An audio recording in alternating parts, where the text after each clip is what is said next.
تا اینجا کاتسورلد، اسم جاش هستش ابلینگتون. جلوتر یه پل قشنگی داره، میخوایم بریم جلوتر اونجا چیکار بکنیم، فیلم بگیریم.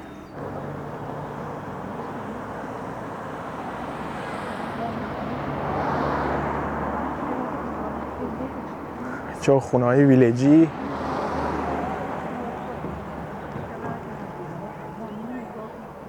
ما داریم میریم بالا، چیزی بالاش جنگلشو بگردیم. این ورم هستش قشنگه.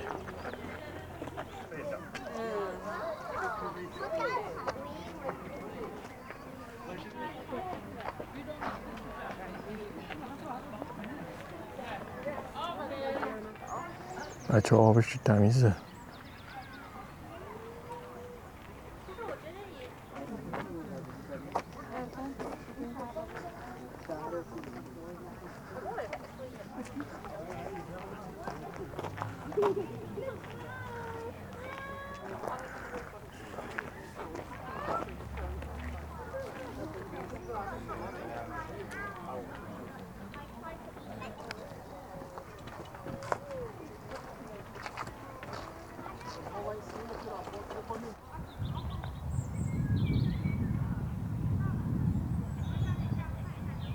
این هم یه نمای دیگه از روستا. بچه ها دارن میرن بالا، سربالاییه ولی داره شب میشه یواش یواش.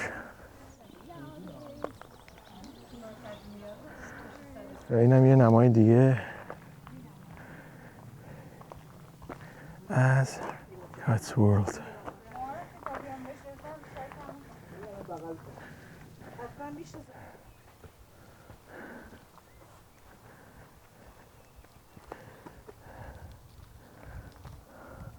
جای قشنگیه، نزدیک ولزه. نزدیک ولزه، بعد خونه‌های قدیمی داره، قشنگ زیباست. بچه‌ها کاتسورلد چجوری بود؟ خوب بود؟ خیلی خوبه، شبیه بسیار دهاته، درسته؟ آره دیگه. روستای قدیمی اینجا خیلی خوشگله، با این حال که مال 100 سال پیشه باز هم خیلی قدیمیه. بازم چیز خوب نگهش داشتن، خیلی تمیز نگه داشتن، نمیذارن حتی یه آشغال بغل درختا باشه. آره ما یه آشغال هم ندیدیم بچه‌ها، ببینید زمین رو ببینید. با طبیعت رو خوب نگه دارن. خونه شونه دیگه. درشون فقط مدرنه. چه درشون مدرنه. اینو ببینید، اینش خوشگله. میخوای بریم این تور رو ببینیم؟ براتون تنه درخت آوردم.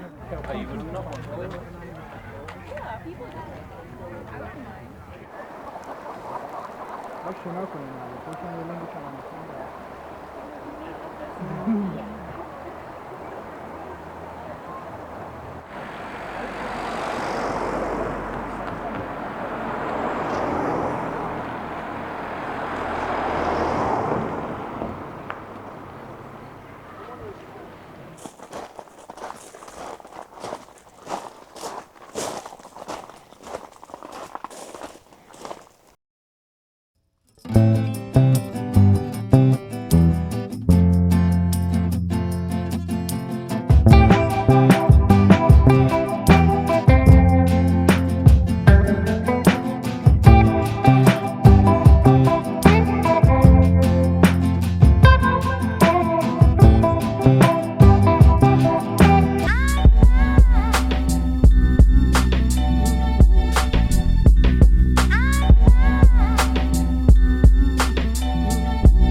مهدی تا حالا مسافرت چطوری بود؟ خوب بود؟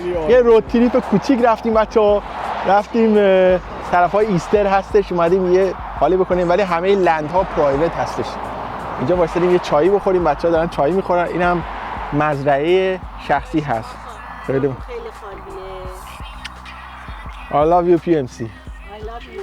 PMC نیست. این ورو اینم جنگل دیگه، یواشاش داره خورشید میره پایین و وقت رفتنه.